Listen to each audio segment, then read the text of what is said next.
I'm joined by LaKeisha Price, Vice President of Outpatient Financial Services at Baymark Health Services. LaKeisha is a panelist at the upcoming HealthXchange Patient Access Program, taking place Tuesday, February 27th, where she joins our opening Patient Access Leadership panel. LaKeisha, thanks so much for coming on today. To kick things off, might you share a little bit about your professional background, both how you got your start in the healthcare industry and some of the roles you've enjoyed so far? Hi, Kate. Thanks for having me. I'm glad to be here. So I started my career in healthcare many, many years ago. I had an interest in the clinical side of things, and I originally started off as a nursing major.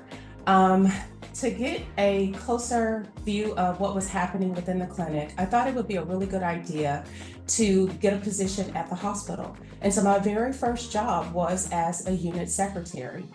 And in that role as a unit secretary, it was actually in the ICU unit. So, with that being said, I got an opportunity to just see every single thing. And the specialty at this particular hospital was for the CABG patients, coronary artery bypass graft patients. And so it was at that moment I realized that this was not for me.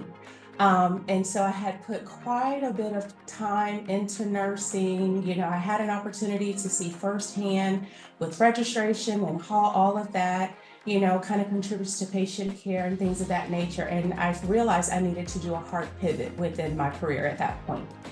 So from there, I decided, hey, I've gone this far. Maybe I should just go into business and just do a focus within finance. So from there, I thought it would be better to kind of build upon the experience that was already there and to secure other positions within healthcare. So along my journey, I worked as an insurance verification specialist where I was able to call in and verify benefits and, determine authorization, pre-cert, requirements, and to really kind of see how things operate from the front door.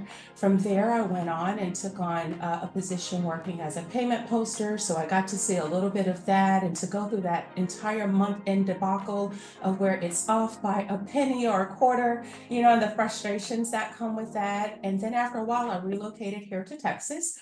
And I had an opportunity to work as a business office manager at an LTAC facility. So I really enjoyed that to kind of see all of the shows with the senior citizens and things of that nature. It was extremely fun.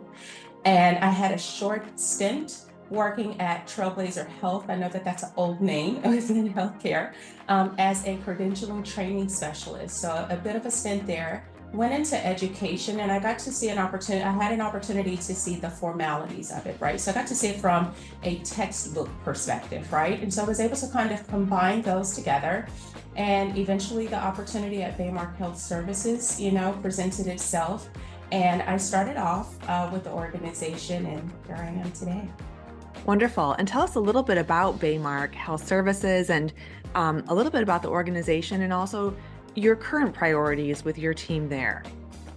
Right, so yes, I've been with Baymark Health Services here in Texas since 2014. We provide medication-assisted treatment, so we fall under the umbrella of substance abuse here. We serve, many patients throughout the U.S. Our corporate office is located here in Louisville, Texas. However, we have many satellite locations throughout the U.S. and in Canada. And so it was really a realm of healthcare that I didn't know much about. I didn't realize, at the point of taking on the opportunity that this resource was available to our patients. So, from the very beginning, I just wanted to know more. So I started off as a manager of business office support and really trying to figure out how can I go about helping our front office get everything right from the start. In 2014, we had about 21 clinics at that point in time. So it was really easy to kind of go in and take a look at, what's happening and what we're doing right and what we're not, what we could improve upon. And then we just experienced phenomenal growth and, we just kind of expanded region by region. Mergers and acquisitions is mainly, our way of growth, as well as some new developments. And, from there, we were able to really, really, really kind of build our footprint within the industry.